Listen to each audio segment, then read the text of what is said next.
The video shows that on August 18, 2022, an officer from the Cook County Sheriff's Office observed equestrian Adam Hollingsworth, also known as the Dread Boy Cowboy in the Chicago region, riding a horse on the right side of the road on Cook County, Illinois, and approached him in his cruiser. Bro, I can't. I'm running late. I can't, bro. You don't supposed to never cut a horse off. You never cut a horse off. Learn the law. You never cut a horse off, brother. If you hurt my horse, you're going to get sued. Go ahead and hit my horse. Go ahead and hit my horse. Hey, I'm traveling, brother. So we can clearly see in this video that the man named Mr. Hollingsworth is riding a horse, and the policeman is trying to stop him, but he refuses to stop and continues to state that he is traveling the horse. I'm traveling. Why am I detained? You are detained because you're riding a horse on a public. Is it illegal? What? Is it illegal? Yes, it's illegal. Get a white shirt here. Hey, what do you mean a white Get shirt? a white shirt here. Where's your driver's license? Get a white shirt. I need your I'm not giving you driver's nothing. license. Get a white shirt. Get off the horse. I'm not getting off nothing. Get a white shirt. Get off the horse. Get a white shirt. So he's refusing to stop when I stop to talk. The writer asked the policeman if he was detained and why he's getting detained. The policeman said to him he was detained because it's illegal to ride a horse. The policeman said to him, "Get off the horse," but Mr. Hollingsworth refused, and the officer also asked him to show his driver's license. I'm not giving you nothing. Listen, can I get a sergeant or a lieutenant over here? I don't want to talk. I'm traveling. I'm running late from work. I'm traveling, and y'all. Where are you working? It don't matter. It does matter. It don't matter. Animal cannot be Okay. Get a white shirt over here. Get a lieutenant over here. Why we still talking? Y'all don't even know who I am, and y'all want to bother me. The officer claims that it is illegal to ride a horse in public areas. Although in Illinois it is entirely legal to ride a horse on a road in 2022, unless it's a highway or expressway. We're trying to find It don't matter. It don't matter who I am. It don't matter who I am. Y'all detain me for no reason, bro. I'm finna be, y'all gonna let me go in a minute. I'm gonna be let loose in a minute. Don't touch my horse. Don't touch my horse. Don't touch my horse. You scaring my horse. You scaring my horse. Whoa. park the horse. I'm not parking. If the department determines to ban certain types of traffic on the highway, it is legally required to record and maintain official signs stating the applicable restrictions. Therefore, as long as the road was not a controlled access highway with properly erected signs, Mr. Hollingsworth was within his rights to ride a horse on it.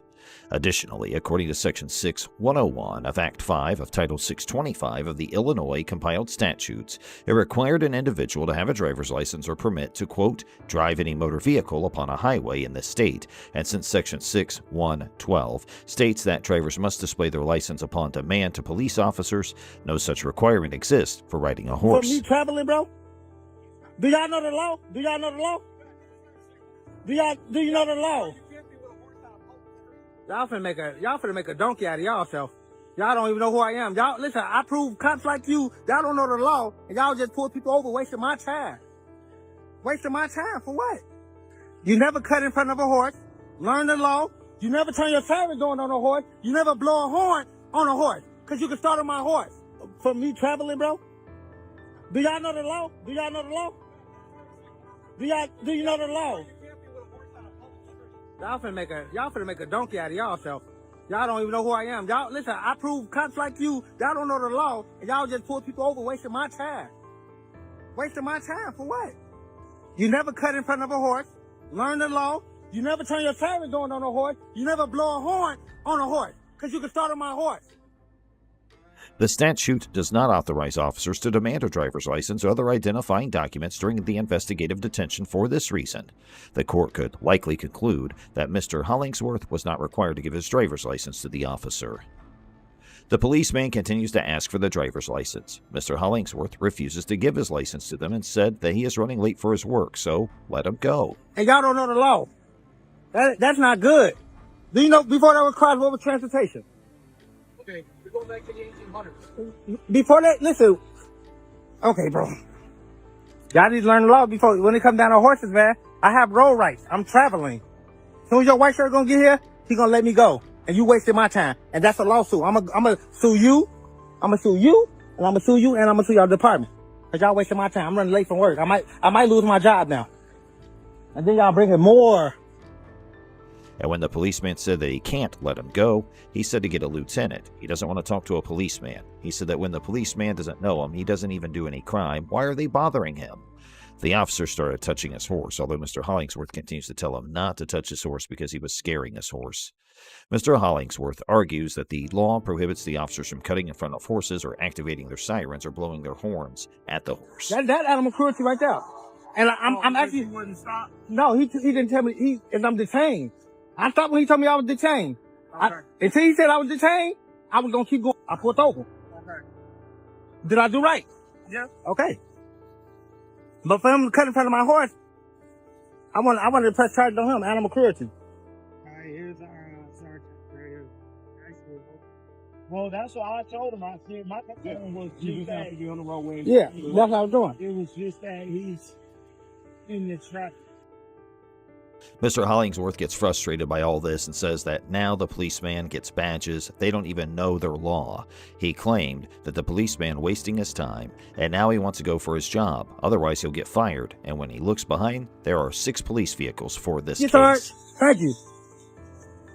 Drive with a cell phone in your hand.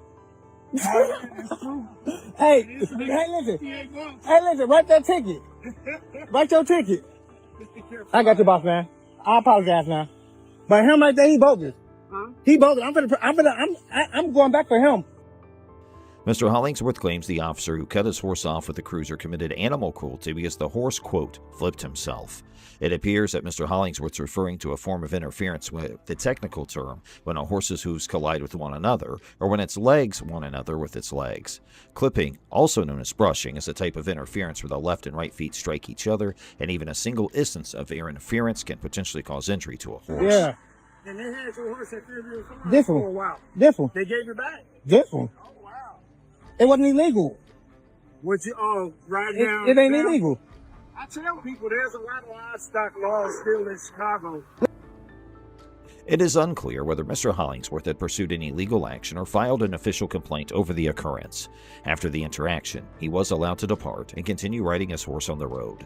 However, it is known that Mr. Overall, the cops, made a false allegation that it was against the law to ride a horse on the roadways, and as a result, they unlawfully detained Mr. Hollingsworth for doing so. They also demanded his driver's license, even though he was not obliged to have one because he was riding a horse. When confronted with many cops who claimed that he did not have the legal road rights he was entitled to, Mr. Hollingsworth displayed a strong awareness of his legal road rights and refused to back down. Hey, please let us know if you wish to learn more about similar issues to this one. Please like our video, share it with your friends and family, and subscribe to our channel. Make sure you ring that notification bell while you're at it, that way you'll always get the latest updates from our channel. And thanks for watching. Do you have any weapons in the car or anything like that? Like a gun or anything? I don't have no weapon. I don't even have a gun. Okay. I'm 19 years old. I ain't something talking if this is going to cause problems on the truck over there. This is a 19-year-old man caught impersonating a deputy and conducting illegal traffic stops. On January 1st, 2023, the Choctaw Police Department got a complaint of a strange man driving an unmarked car and claiming to be a sheriff. According to the report, the individual stopped at least 2 vehicles in the Choctaw area while dressed in full police uniform, including a duty belt and a ballistic vest. Deputies from the Oklahoma County Sheriff's Office were called to investigate the situation and identify the culprit after a series of complaints. Soon later, 2 police approached the car as part of their investigation. Problems and the truck's over there. I'm just gonna take out the vest, and I'm from Tennessee. So Okay. Why are you wearing the vest? like I said, I drove from all the way from Tennessee, but I'm not gonna have people call me when I don't even live in the damn state. Okay. It's gonna piss me off. You're a deputy sheriff? Well, I mean, I work at the sheriff's office. Okay. So, I mean, what? Were you a corrections officer for Yeah. the sheriff's office? Okay. Why do you wear a vest outside of the facility? You know, Is this an I mean, this agency is- vehicle or is this your personal vehicle? this is my deal. Body camera evidence indicated that the cops who first saw Jones were rightly perplexed and distrustful, as off-duty law enforcement officials wearing uniforms in public is unusual. The guidelines for employee personnel appearance, as stated on the official government website of Oklahoma City, do not specifically prohibit cops from wearing uniforms when not on duty. However, it can be suggested based on the standards for appropriate badge display, which indicate that badges should not be prominently shown while the employee is off duty. It seems obvious that wearing a uniform as an off-duty police officer would be discouraged as well. Jones was questioned for verification of his claim to be a sheriff, and he falsely stated that his department did not give any documents to validate his position. I understand that. I don't understand what's going on. And you got alcohol in the vehicle. Well, it's not mine. Well, that's beside the point. It's my girlfriend's. And I don't drink, so... Well, it doesn't matter. You realize transporting open container, if any of that's opened or partially missing, that it doesn't matter whose it is. If you're in the vehicle with it, you can be arrested for transporting open container. Well, I mean, like I said, it's not... I literally... It's not mine, man. She bought it. She lives up there in Luther. Have you ever heard the phrase of when guys get hemmed up for drugs in their pockets and they say these pants aren't mine? You realize how stupid that is. Okay. But So let's stop saying it, all right? I understand. I'm not Okay. trying to cause any problem. I want to go on my way. The cop was watching what was going on when he saw an open bottle of alcohol in Mr. Jones's car. When this was brought to Mr. Jones's attention, he said it wasn't his, but the officer said it didn't matter who owned the alcohol because Mr. Jones would be charged with an open container violation if it was found in his car. After this conversation, the officer was worried about the sheriff's patch on Mr. Jones's bulletproof vest. He stressed that Mr. Jones was neither a sheriff nor had the power to make arrests. Also, the officer said that their drinking habits didn't matter, and he emphasized that carrying an open bottle, no matter who owned it, could get them arrested if it was found in their car. So did you get out of your car or something here in the parking lot? Okay, I got out of the car. Yeah. There's a truck. That he looked at me. And that's all I did. I never said anything like law enforcement wise or nothing. He looked at me and he was laughing. So I just go to his car and I was like, "Did you eat me or something like that?" That's it. And I just walked away. Okay. The second cop on the scene asked Mr. Jones about the person who was said to be in a truck that Mr. Jones had stopped a few minutes earlier. This person would later be very important to the way things turned out. Mr. Jones said that the person had been looking at him, so he went up to the person and asked what was going on. It's important to note that Mr. Jones's version of what happened was very different from what the department heard, which was that Mr. Jones had pulled people over with bright lights. See if he'll give us a contact number for a supervisor at work or something. I'm gonna shut this other door. I wouldn't worry about the jail thing right now. I really don't want you to jail. With the beer part, like I said, that it's not in my possession, right? It is in I your mean, possession. It's in your car. By you owning the vehicle, it being in your vehicle, and it sitting beside you, that is considered possession. I understand that. And I've got I'm gonna try. We're trying to work with you here. I know. Mr. Jones gave the cop permission to search his car and said that he didn't have any problems with it.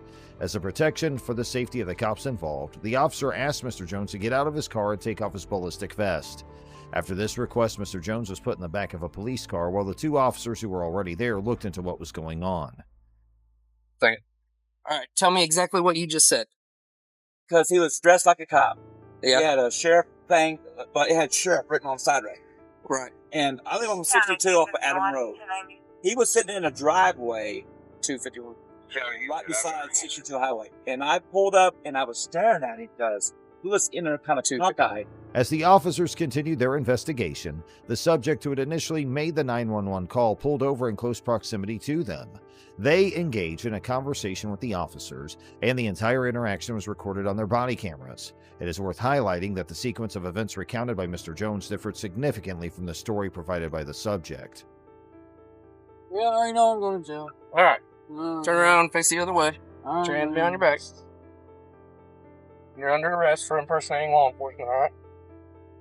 And then you also have a charge for transporting an open container. Oh, my girlfriend could pick up my phone. Not at this time. You know how long I'm gonna be in jail because I'm from PC. Okay. Based on what the subject had said up to this point, it was clear that Mr. Jones had been pretending to be a police officer and had committed a major crime. The police now had a lot of proof that these claims were true.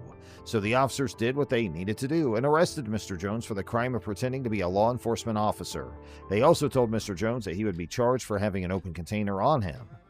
Now, let's move on to the next story. Oh, Mike. Good, how y'all doing? Yeah, she was the driver. He was in the pickup truck. It's all the same. Not hurt or anything? No, I'm good. Okay. Need your license, registration, insurance? That's it. 155 Berkeley, 28 West Virginia. Ocean 9 V Victor 311. Ocean 9 V Victor 311. Split on a silver in color Lexus. Oh, that's silver or tan? Silver. Okay. I was going crazy for a minute. Yeah. I'm good if y'all. You're good. We're good, man. Yep. All right. Yeah, it's up one. Hey, thanks too. How y'all relate to each other? We're just friends. Oh, okay. Yeah. I'm actually driving that truck right there. On January 6, 2023, Deputy William Henderson from the Berkeley County Sheriff's Office was sent to a traffic accident. A woman named Carrie Harmon was driving when she hit a low stone wall and used a concrete block to knock over 3 fence posts, a mailbox, and a bush. As seen on video from Deputy Henderson's body camera, the Berkeley Fire Department was the first to arrive at the scene. Even though Miss Harmon didn't seem hurt, she slurred her words and moved slowly. This wasn't a big deal at the time, but it continued throughout the meeting, as we'll see. The residents speaking of, however, we did not locate her name attached to any of the CAD.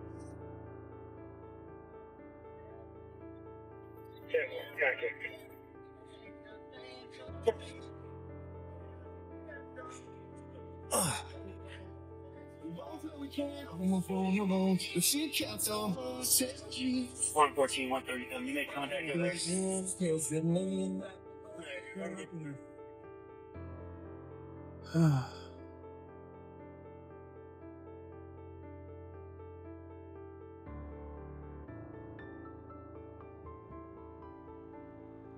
Still, Deputy Henderson asked Miss Harmon if she had a favorite tow truck company. She said that her father, Nathan Harmon, would take care of the problem. Nathan Harmon is a Berkeley County sheriff, which suggests that Miss Harmon may be depending on her father's power and influence to stay out of trouble. We'll talk about this a little more later. Then Deputy Henderson went to his police car to check Miss Harmon's pass through dispatch. After being inside for a few minutes, he came out and gave her a sheet asking for a written statement about the traffic accident. One thing that stands out about this situation is how unconcerned Deputy Henderson seems to be about the traffic accident. He did not directly ask about the details of what happened, nor did he look into the situation fully. Even though Miss Harmon showed signs that she might have been drunk, no one thought anything of it.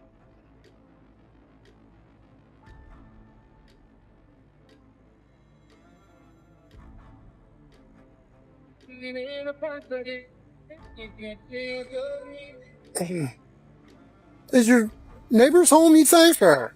I think she's home. She's a nurse. Okay. I went over there after I got phone 911, Okay. knocking on the door and ringing her doorbell, but I haven't gotten an answer. She's a nurse, I think, in Winchester. Okay. So I don't know if she's. Yeah, I just gotta leave her not some here. information, that's all. So I see the vehicle, but, Yeah, so. that's the one she does really drive. Okay. Thank you. Yeah. At this point, Deputy Henderson went to the Berkeley County Sheriff's Office and got a digital camera. Officers often use these cameras to take pictures of accident scenes to go along with the written accounts from patients or witnesses. Deputy Henderson did a good job with many of his duties, but he forgot to find out if Miss Harmon was at fault for the accident or if she was drunk, which were both important parts of the investigation. Continuing with the incident, Deputy Henderson walked up to Miss Harmon's car as she was finishing her written statement. The two talked briefly about what happened. During this talk, Miss Harmon made a claim that a deer might have been involved. She said she either veered into the wall while trying to miss the deer or hit the deer on the right side of her car. This should have hit me. I'm telling you. For it to look like that, it's gotta hit me. I saw them up on the right hand side, and I'm like, oh no. It's either swerve or you hit it. Oh, man. Feel like stuff because you got open shoes on.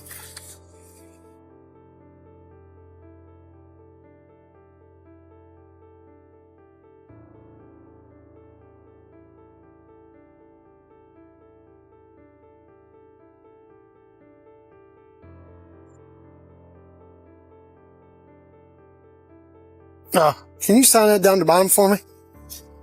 What's that? I just need you to sign it. Oh, I'm sorry. If you can just put a date on there. I got you. When Miss Harmon used her broken windshield to back up her story, Deputy Henderson quickly shined his flashlight on it, but he didn't see any signs that a deer had hit the car. This made people wonder how a deer could have gotten away from the accident without getting hurt or leaving any blood.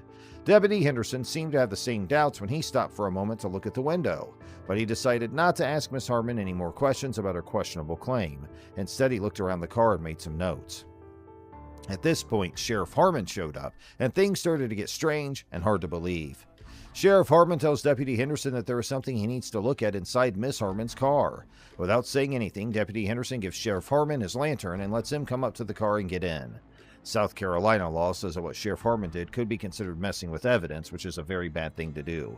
To make matters worse, Sheriff Harmon asked Deputy Henderson if his daughter was inebriated, to which Deputy Henderson reacted with laughter, indicating that it did not appear so. Subsequently, Miss Harmon's vehicle was towed away and the scene was cleared. The investigation concluded that Miss Harmon had failed to exercise caution while negotiating a turn, and she received a warning for her careless driving.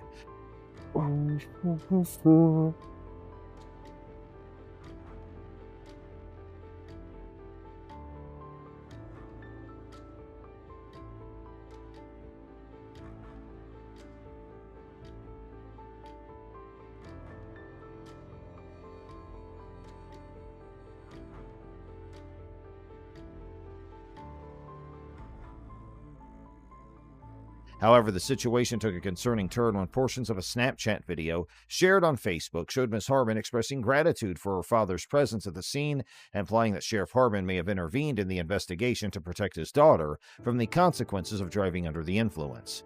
In response to these suspicions, Sheriff Harmon issued a statement a few days later, claiming that he responded to the scene purely to ensure his daughter's well-being and denying any interference or direction given to the investigating officer. The official report released by Deputy Henderson did not indicate any suspicions of drug or alcohol use, and Ms. Harmon's driver condition was deemed normal without any effort to confirm her fitness to drive. Notably, the report did not support Ms. Harmon's claims of a deer strike, contradicting her written statement that she was following a car when she was hit by a deer on her right passenger side.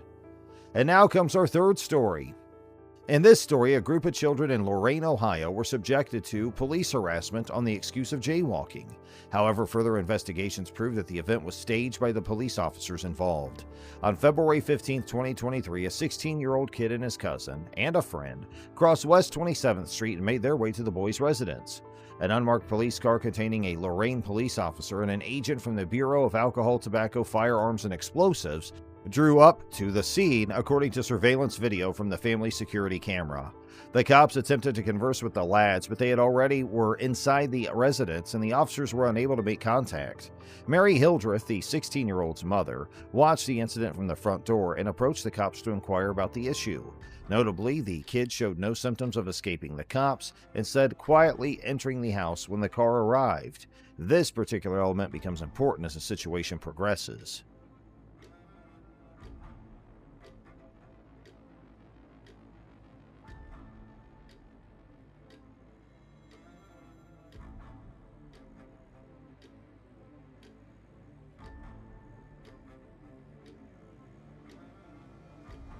The cameras get a clear picture of the cops coming and of Miss Hildreth's first talk with one of them. The video makes it clear that Miss Hildreth asked the cops what was worrying them, and they told her to bring the boys outside so they could talk. I'm still in the window as he's halfway through the yard coming in here. This car flies up out of nowhere. Don't say nothing. As I'm already down here, they're jumping out, getting ready to run around the house. I come to the door and say, what's going on? We want the boys to run out. I said, my son, what's the problem? He's a minor. We got to talk to him. I said, what is the problem? It's a traffic violation. I said, what do you mean? Can I have your name back? Then he's screaming and yelling. I said, you don't have to scream and yell at me. I'm an adult. That is my son. What did he do wrong? After conversing with the officers on the scene, the supervisor returned to Miss Hildreth, exposing the dishonesty of the officers. Initially, they had claimed to stop the boys for a minor jaywalking violation, but now the supervisor implied that their true motive was suspicion of firearms due to the boys playing with their waistbands.